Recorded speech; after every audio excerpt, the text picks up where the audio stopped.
on to the preparation? Have we held on to the training and the learning of the last season so that when we're in our now season, we can use that to walk in the fruit of the now season? So we don't have to, basically, we don't want to be in our new season toiling in the past, toiling that same stuff in our new season. We can't be in the new season still toiling in the past. Well, actually, we won't go into that. We won't be equipped to go into the new season if we do that. Hopefully, I'm saying that makes sense. I guess a good example of it is if somebody is a gardener and they're going to go plant a garden, they're going to toil the ground and they're going to place the seed down. And then they're going to wait for the fruit to come forth. And then they're going to take that fruit, that vegetables, whatever they've planted, and they're going to consume it. And then they're even probably, most times, you know when somebody has a garden, because they're giving everybody tomatoes, they're giving everybody cucumbers. They have an overflow. We need to have not only the fruit of the seed, but we need to have an overflow to pour out to others, to eat ourselves and to pour out others. Well, okay, now if the gardener has already gone and toiled the ground and put the seed down, it's going to take so much time for the fruit to be produced. He can't get frustrated and determine his own new season and go toil the ground again and plant more. I mean, he can, and people do, in the spiritual sense, but there's no gain from that. There's no advantage to that. You're just retoiling and reseeding, and you're never going to see the fruit, because by going back and retoiling the ground and planting new seed, you're actually tearing up what was already done. So you're staying in that place of non-preparation, I guess. And have we, God's asking us, all of us, have we done all we can do with what He's given us? Have we done that to the fullness of all of it? Are we continuing forth in His preparation? Do we find ourselves ready? Do we find ourselves prepared? Or will we be unprepared? When He says, I'm opening the door for you now I'm launching you, now's the time to go forth, are we going to say, oh, wait a minute, I got to go pray more, I'm not ready, I got to go study more, and kind of repent? Are we going to do that, or are we going to find ourselves prepared? Are we going to find ourselves that we've been watchful and we've remained ready even though He's tarried? And that's the tough part. When we know there's a vision, when we know there's a promise, and we're waiting for it to come forth, and God is tarrying, do we have enough? Do we hang on? Do we hold on to that vision and do we determine, basically, we're going to tarry as long as He tarries? Or do we faint? Do we become weary? Do we get frustrated? A little sleep, a little slumber, basically. Have we kept, you can go to Matthew 25, we're going to be talking about the 10 virgins. Have we kept our lamps full of oil? And not only full of oil, do we have the reserve full? Do we have that flask of oil? See, all 10 virgins, all of them appeared the same at first. They all appeared prepared. They gave the appearance of preparation because they all originally had oil in their lamps.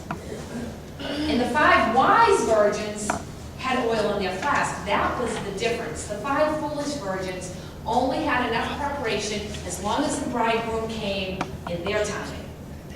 See, that's a key thing, in their timing. See, we can all probably be prepared in our time. It's easy to get excited, it's easy to get vamped up, it's easy to say, yeah, let's go, let's do it, and be pumped in our time. But then when God carries, and it's not quite our timing, and it's not quite where we thought it would be, do we have enough reserve to pull from to say, I know you showed me, I know you told me, and I'm going to continue on. I'm not going to allow doubt and unbelief to creep in. I'm going to stay pressing forward. You need the reserve for that. Because the oil that you have in your lamp's going to burn out while you tarry. And you've got to have something to pull from that you can continue on and say, I know that I know. I don't care what it looks like. And you basically decide to trust. Even though God may seem slow, God is sure. God is sure. And if something's not taking place, He's choosing either to tarry. He's basically, typically, I guess another word for that would be delay.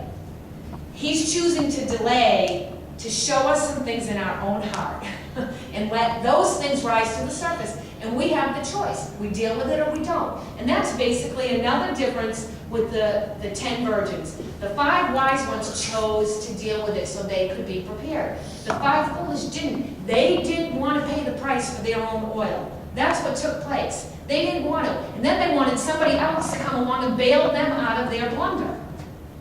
Because they weren't willing to pay the price. They went on external circumstances, I guess. They allowed God to touch the surface of their heart, but that was as deep as he could go. He wasn't going any further.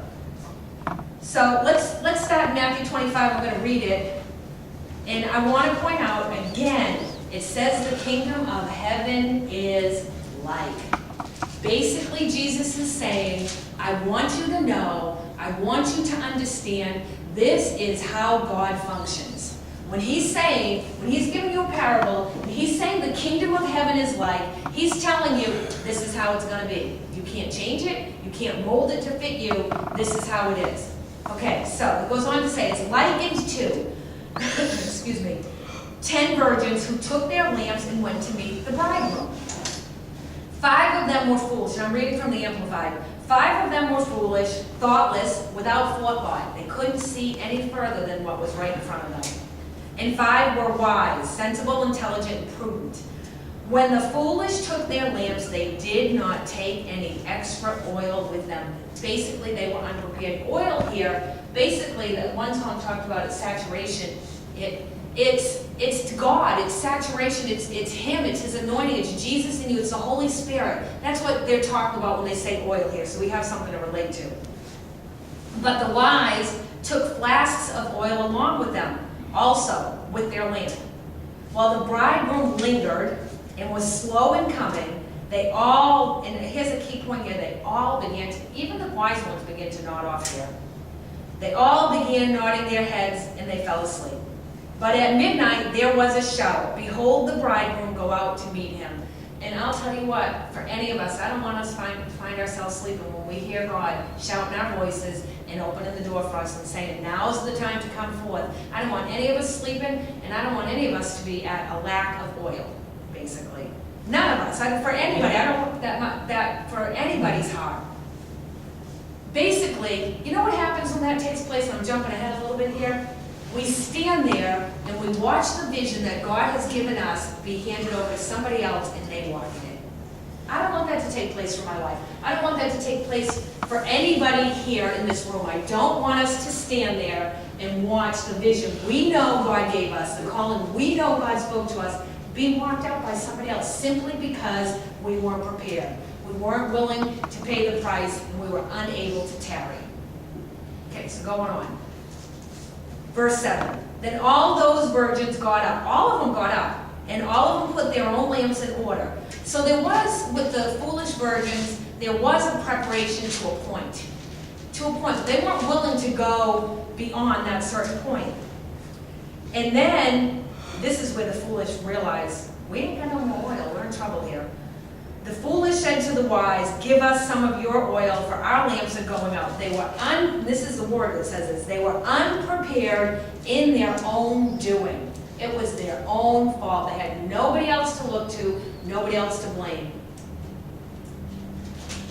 Now, of course, it doesn't say here, but a thought I had was, I wonder if the wise virgins who went and obviously bought some backup oil, I wonder if they told the foolish they should do the same. It doesn't say it, but they probably said to him at some point, hey, you might want to go buy some oil. It might be a while. And they just chose to ignore them. I just wondered that this morning when I was reflecting over this. I thought, I wonder if there was a little warning there. We don't have proof of it, but just a little wonder I had. But the wise replied, there will not be enough for us and for you. Go instead to the dealers and buy for yourself. In other words, you're going to have to pay your own price for your anointing, for your